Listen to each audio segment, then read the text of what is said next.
Welcome back, and thanks for joining us today for another episode of Around the Block with GoodBlock. So this episode, we get to talk with Jenna Bjornson from the Telos Culture and Corduroy Earth team about their role in the BP space and what their team's been up to lately. Jenna has been working in the Telos ecosystem since 2021, working in the marketing operations for the Telos Foundation before joining Corduroy Earth, where she keeps everybody in check. All the projects, all the stuff. Her passion is for organizing, and it's matched by her passion for music and arts administration. Jenna's also a skilled group facilitator, so she's been coordinating the monthly BP meetings since their inception last year. These BP meetings are a place for Telos BPs, whether they're paid or unpaid, to talk about block production issues and ensure the Telos keeps making blocks. Hey, Jenna, welcome to Around the Block. Hello. Welcome. Here. Thanks for having me. I'm impressed that you guys got my last name. I was a little worried about that, not gonna lie. Bjornson. Yeah, people butcher it. It's not as hard as Jaducci. Fair. Fair. There's a lot of vowels in that name, but people really struggle with the J in there. Bjornson? Yeah. Yeah. Yeah. One time I went to like a French doctor's office, and in French their J's are different than in English. So I was like, "Hi, I'm Jenna Bjornson," and she just looked at me and went, "Quoi?" I was like, "I don't know what to tell you. That's just my name." All right. Well, let's dive in, and let's actually start with a quick intro, Jenna. I know we've done a bit of an intro for you already, but tell us a little bit more about you and how you and Telos Culture, how did you guys kind of come to lead those monthly BP calls as well? Yeah, so I joined the space in early 2021, working with Liam in the marketing department and kind of just more formalizing and working on the operations of the marketing department. And there's a lot of creatives working on that team, and sometimes creative people can't figure out how to send a calendar invite. It's my specialty. So I started doing that, and also just I've been working with Liam on kind of whatever small project or whatever he's been doing over the past, how long have I known him? 8 years. Oh, really? So we always kind of support each other in our crazy endeavors, and it's more I support Liam in his crazy endeavors, and I don't have a lot of crazy endeavors, but when I do, he supports me. So yeah, he was doing this new thing and he needed some help. And before I started working officially for the TF, I was doing some work for the TF, but as a contractor under Liam. So I was working for the TF a bit longer before officially joining the team and getting into the ecosystem.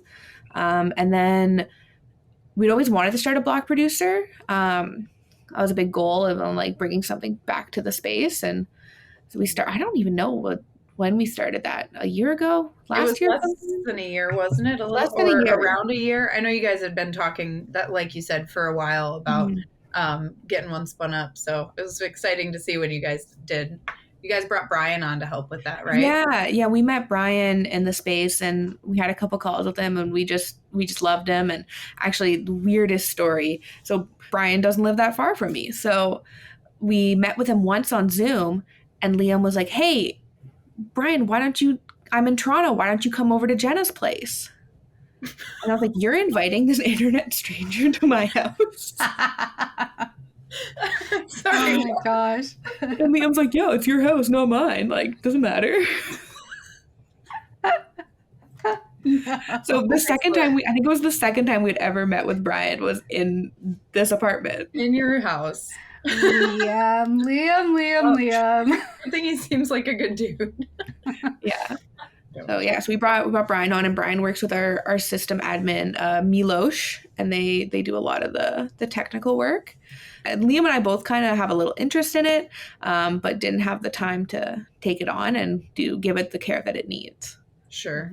That makes sense. I mean, it is always good to have that person who's really comfortable with systems administration, right? But I think that overall, Corduroy Earth makes a great BP team because you guys have, somebody dedicated to taking care of the infrastructure and make sure it works. And Telos is producing blocks, like we said. But at the same time, that's not really your guys' focus. Can you guys tell us a little bit more about what Telos Culture's focus really is? Yeah, and that, it all really comes down to the name is Telos Culture and representing the culture of Telos. It's not that deep. It took us a long time to come up with the name, and then we finally came up with it, and our system admin registered it, and then we panicked because we thought someone else registered it. We were like, we have the perfect name, but it's taken. No. So yeah, we really representing the culture of Telos and the community as well, because they don't always have a say in BP stuff, and we can kind of be the kind of liaise between the community and the BPs and kind of take the technical stuff and make it a little bit more digestible for people. Right. I love that you guys have taken on this role of being essentially the media outlet for the network, right? Or a news source, right? That people can always go to and learn about different parts of the ecosystem and like you said, have an advocate and a voice. So yeah, I love that. I think that's a really important piece that you guys bring to the network is this, I don't know, it's like you guys have all of these different, everyone brings their own flavor or personality, but also their skills and abilities. And you guys have a wide range of skills that a lot of other teams don't have. So it's a wonderful addition to the community to have your really fantastic skills for producing and creating content and really helping bring the network along and bring the community along. It's interesting because we come from a very different background than I think most people in the space, of like very like arts, creative centered environments, and very like working with a lot of nonprofits and working with a lot of community organizations. And I don't think a lot of people have that same experience. So it's cool to get that kind of take on things. Yeah. Great addition to the Telos community. I love it. So then how did that lead into once the monthly BP calls started happening? How did that lead into you guys kind of being in charge of coordinating those? We talked about this earlier. Coordination is kind of a hot topic right now in the Web3 space. And I think that it's really because people are trying to find systems to navigate DAOs, right? And like, okay, well, we have this great technology that helps us govern ourselves, but like, what's that actually look like, right? Yeah, exactly. So the BP calls were started by the Telos Foundation originally, I believe through the Telos Foundation marketing department. And we had just very recently spun up our BP, and we were looking at ways to get more involved and ways that kind of fitted our skill set. And this came up, and I think the TF didn't have capacity to run it, and we had the capacity to run it and wanted to be a part of it and wanted to get to know everyone. And it's a great way to put faces or names to faces to names. And faces to names. and be like, oh, you're not an NFT. You're weird. Yeah. Like, oh, you're not all pixelated? Wild.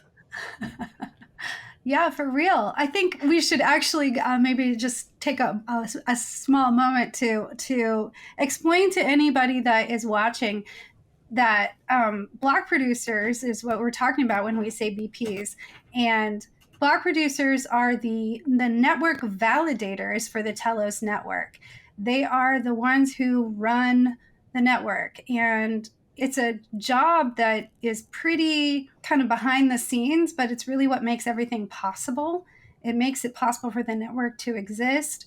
And so they're a really important part of the community.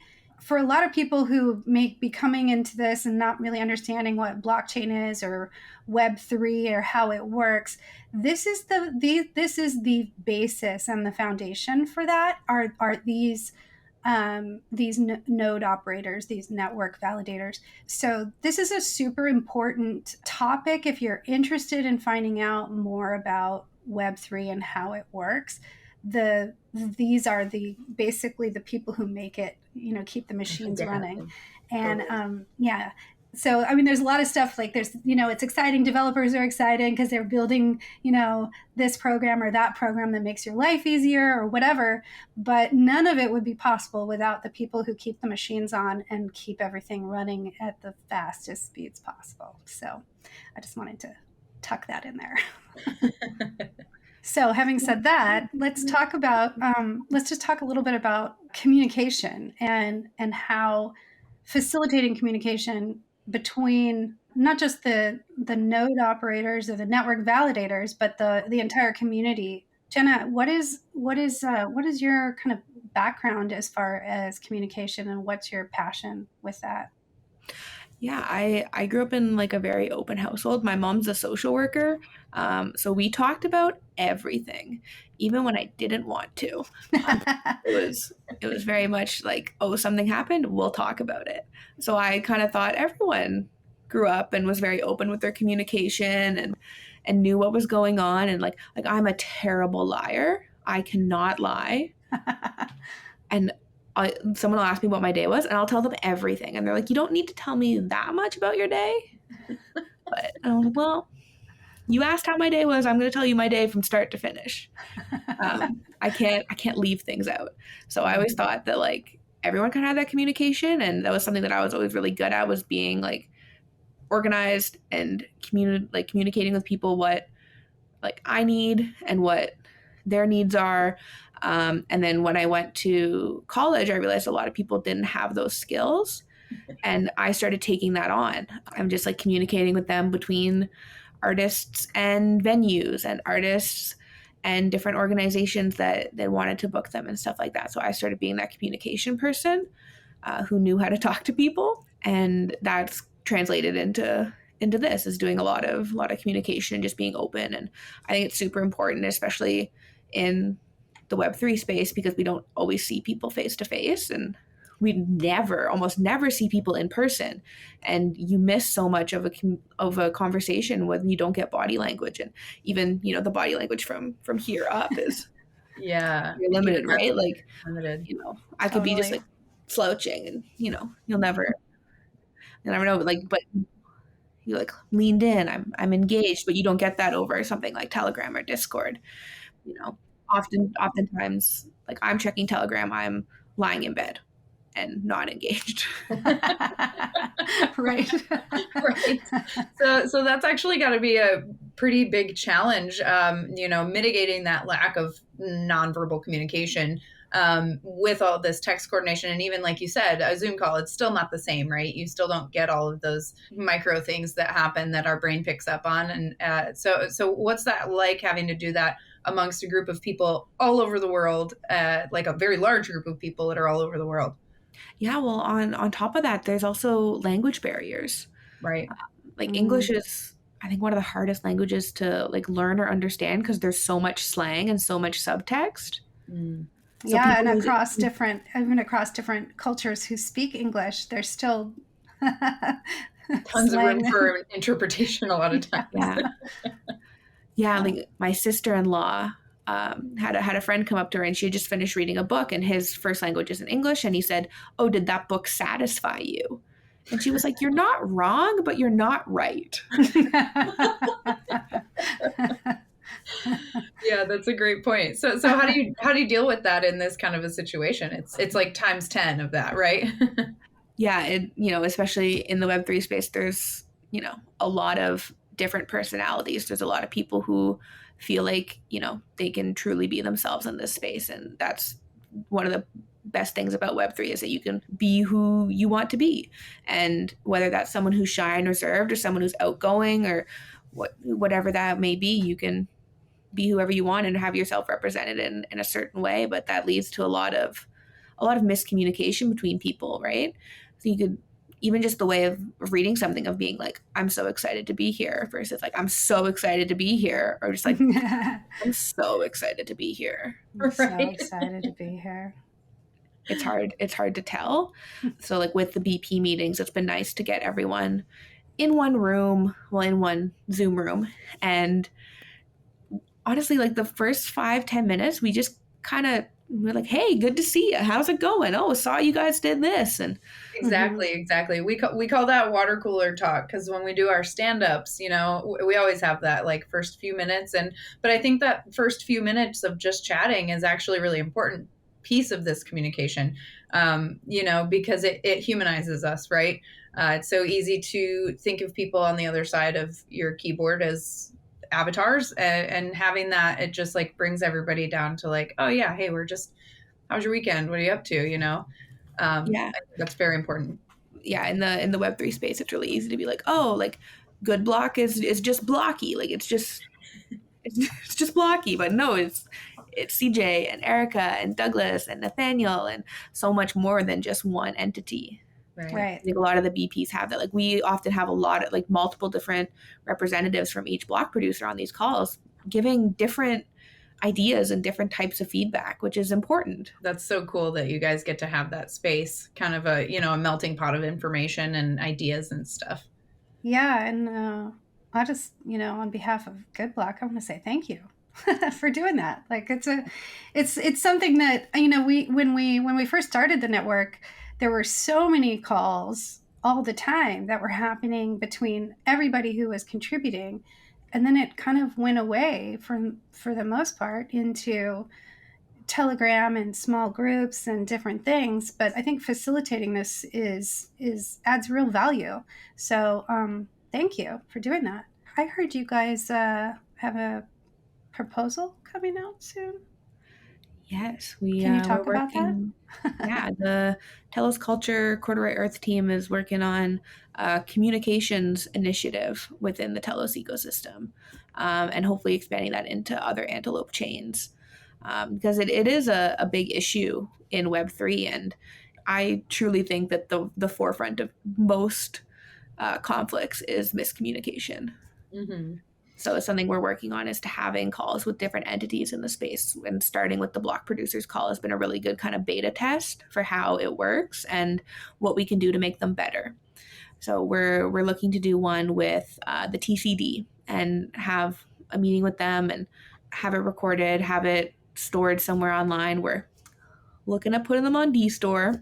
So Nice. Yeah. yeah, and just having that transparency, because there's a lot of conversations that go on behind closed doors. Then you kind of think someone knows about it, and then they don't know about it, and they're like, well, why didn't I know this was going on? And you're like, oh, you were supposed to, but someone just forgot to tell you because we're all so busy. Right. And then there's also the time zone challenges and all kinds of things that contribute to that, again, like lack of communication or just the difficulties in communication. So I'm excited to see that. When is it coming out? Is it going to be a works? Is it works? How is this? Is it Pomelo? Yeah. As of filming this, we're not sure if it's going to be a works yet, but it could. So Cool. And you mentioned that you see it actually being something that can be expanded into even broader use, like the Antelope ecosystem. So are you imagining this as kind of almost a tool set for any kind of groups that need, that are trying to coordinate, that they could use, or is it a little more, is it specific to Antelope for any reason, or? Specific to Antelope because that's where we are, and that's where our infrastructure and our expertise is. But it's definitely something that we can kind of take anywhere. I think that those skills and communication transfer over to working relationships, personal relationships, kind of wherever you need them to. And like I know Daniel Keys with EOS Nation is running some Antelope meetings that just kind of started as the Leap upgrade and started kind of snowballing into more of a weekly just roundtable discussion, which I think is great, and having more of that, and having them not centralized by any one entity. We don't need Telos Culture to be running all of these.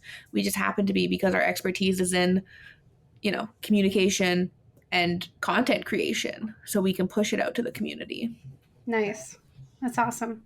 Tell us, what else is the Telos Culture team working on? Yeah, we're working on kind of revamping the buzz and bringing that back. Our weekly kind of news talk show variety hour. I missed the buzz. Yeah. Yeah, I think we ended on a high note. One of our last interviews was with Potato Man, and that was a personal favorite. Nice. That's So awesome. we're looking to kind of revamp that. We're taking a little bit of a break to kind of focus and regroup and get some new assets made and stuff like that, and see how we want to go in the new year. We might be popping up on a couple other chains. Ooh, So stay tuned for that. As a validator, or as a validator, yeah. Nice. Very cool. You guys joining Libre? Yeah. Cool. We get updates from Brian every couple days, and I'm like, okay, cool. Nice. Woohoo! That's awesome. Yeah, so we're looking at that, and we'll be popping up and trying to just expand what we're doing, and not only represent the culture of Telos, but the culture of Antelope and the other chains within the space. Awesome. Well, I think that's about all the time we have today for this interview. So thank you again so much for being here. A couple of last follow-up questions that we do at the end with most of our interviewers. How can our listeners follow you and learn more about you and Telos Culture or Corduroy Earth? Yeah, you can follow us at Telos Culture. We've got our website, telosculture.com. You can vote for us as a BP. We've got a Telegram channel that's always lots of fun. Coming out to the buzz when it comes back. It's on our YouTube channel, Telos Culture. Nice. So give us a subscribe, and while you're at it, subscribe to Around the Block with GoodBlock. Oh, thank you. And don't forget to vote for Telos Culture on your BP for your Decide Voter app. In Decide Voter. Awesome. Okay, and then last question. What is your favorite Web3 application right now? That's a good one. I've been really into exploring music NFTs and different ways that musicians and artists can use the space. So on Telos, big fan of Zeptagram. Yes, I was going to say we need to get Zeptagram in here. Yeah, that's awesome. Good one. Thank you so much for being here with us, Jenna, and thanks for the whole Corduroy Earth team and all the help and support that they provide to the Telos community and the Antelope community and to GoodBlock. Yeah. Awesome. Thank you for having me. And everyone on Telos Culture was super jealous that I was the one doing the interview, so you might have to bring the rest of the boys on. But next time. This was a girls only chat. That's right. Where are the women in Web3? Right here. Awesome. Well, thanks so much, Jenna. Again, we'll see you soon. See ya. Hey guys, I'm pretty passionate about anything creates a chance for mass adoption in the Web3 space. So it's exciting to see the new developments growing out of the Antelope Coalition, which is a great group of chains that all utilize the same underlying blockchain protocol software, Antelope Leap, that is extremely fast, efficient, and green. IBC, or Inter-Blockchain Communication, has become a reality for the Antelope Coalition chains, Telos, EOS, WAX, and the UX network. Transactions will be able to pass from any of these 4 chains to any other in a way that's as secure and convenient as if they were happening on a single chain. This has been long promised to the Antelope community and now recently delivered due to the efforts of Antelope Coalition members. GoodBlock has supported this from the start, and we're excited to share the news that our decentralized cloud storage service dStor will utilize Telos to take advantage of Antelope IBC. This will enable direct payments to node operators on any Antelope Coalition chain they choose. Our goal is to make dStor the most convenient, affordable, and profitable platform for potential storage node operators. With this announcement, we're also making dStor the most practical and versatile decentralized cloud service to work with. For our customers, dStor will always be chain agnostic. In fact, we expect a large component of our user base not to be involved with Web3 at all and simply use dStor for its savings of 80% or more over big cloud providers and for fast, secure global service. That's why we focus on customer conveniences like Stripe invoicing and payments and business-friendly features. Using Antelope IBC for node operator payments lets dStor extend these meaningful conveniences to our global infrastructure partners as well. cornerstone of the Web3 movement is to break down walls and empower mass adoption. In my view, the chains and the Antelope Coalition are leading the charge. Applications will soon begin to take advantage of this new technology designed by our coalition partners from the UX network. As apps transition to utilizing Antelope's IBC, more opportunities and values will be added to all of the chains in the coalition. We're grateful for this new service from the Antelope Coalition, excited to be one of the first big services to put Antelope into daily use. Thanks, and now back to your regular scheduled programming. That was a great conversation with Jenna. I love talking to her. I could talk to her all day. I think we should poach her and get her on our team. Ooh, that's not a bad idea. Well, so that was fun and super exciting. But so now we're actually going to move on to a new segment that we're introducing this week called Blocky Bytes, where we are going to break down some Web3 concepts and terms for listeners who might be new to the space or crypto curious. CJ, what are we going to talk about today? Today, we're going to talk about miners, validators, and block producers. What's the difference between these and why do they matter? Yeah, so all of the following are ways to describe a machine or entity that's responsible for verifying transactions on a blockchain. So once verified by all necessary parties, which varies by protocol or blockchain, then transactions are added to the ledger. Right. And these entities are rewarded for their contributions in various ways, typically in the native token of the blockchain for which they're providing the infrastructure. So what are some of those differences? Yeah, sure. So first and most originally, we have miners, so mining machines. These are typically on proof of work blockchains. People use application-specific machines called ASIC machines that basically all their job is to solve these mathematical equations and get to be the one to write the next block on the chain. So this is really high energy usage, and most famously Bitcoin. Right. That's miners. And then validators, also known as staking nodes, are most famously on proof of stake chains. So validators have to own or stake a certain number of tokens in order to be able to validate blocks instead of having to fight these mathematical equations. It is still technically randomized amongst those that have enough staked, but it has significantly reduced cost and energy consumption. And then examples include new ETH 2.0, right? And then Solana as well. Right. And then the last major one is block producers. Witnesses, delegates, or commonly known as BPs. They are most often associated with delegated proof of stake networks, or DPoS. And block producers are elected by the network's token holders rather than being chosen at random. They also have a significant amount of power over how the network is run and are the only body that can make changes to the blockchain with a majority vote, other than governance systems such as the Telos Amend. Other examples besides Telos are all the Antelope chains and ADA. But really the term was kind of coined when EOS came about. So that's, I think, why really it applies, of course, to mostly Antelope chains. Also, one thing for anyone to know who's wondering, do I have to know what kind of chain it is? No, you don't. You can say miner, you can say validator, you can say block producer or BP, and it's totally fine. Everyone who's working on those chains knows what they are. If someone corrects you, they're just being kind of a dick. So.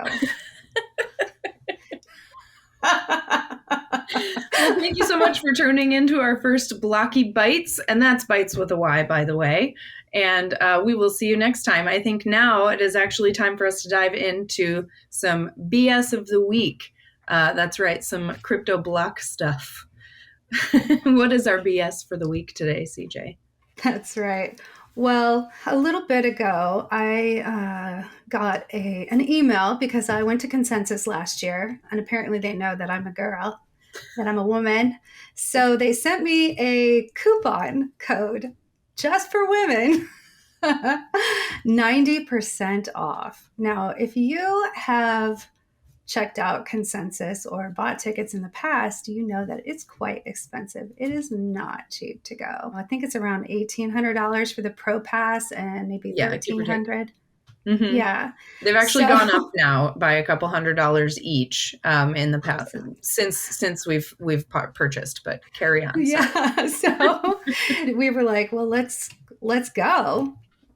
Might as well. We were like, we better hurry. Yeah, like because it was limited to 500 people. So we were like, we better do this right away because we want to get these awesome tickets. It's like the same price as a student. It's like $189 for the Pro Pass for 3 days. What was that? Maybe like 2 weeks ago? A week and a half or so.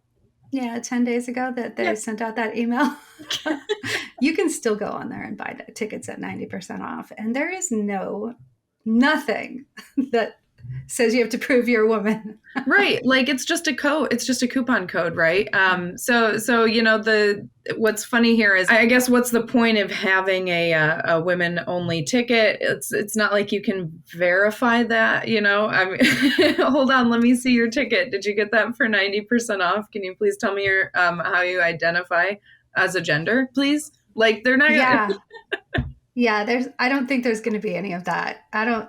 I find it hard to believe. I mean, thousands of people are going to be there, and they're going to find the 500 that bought that with that coupon code. I think we could probably even sell it. Not that we would do that. No, because that would be wrong. Yeah, exactly. Though the reality is, we're just looking at human rules, right? That right. They just it's not on the blockchain. So that was our BS of the week. If you would like to get your 90% off consensus ticket, male or female, please check out the code. We've included the link below. Yeah. And see us at Consensus. And come see us at Consensus because the GoodBlock women are going to be there. That's right. Well, that does bring us to the end of today's episode. So if you would like to learn more about the Web3 world, check us out wherever you listen to your podcasts. And don't forget to like, share, subscribe, and hit that notification icon as well. Also, if there's a person or project you'd like to see featured, let us know in the comments or find us on Twitter, Telegram, wherever else we might be hanging out on the internet. Awesome. Well, thanks so much. Bye.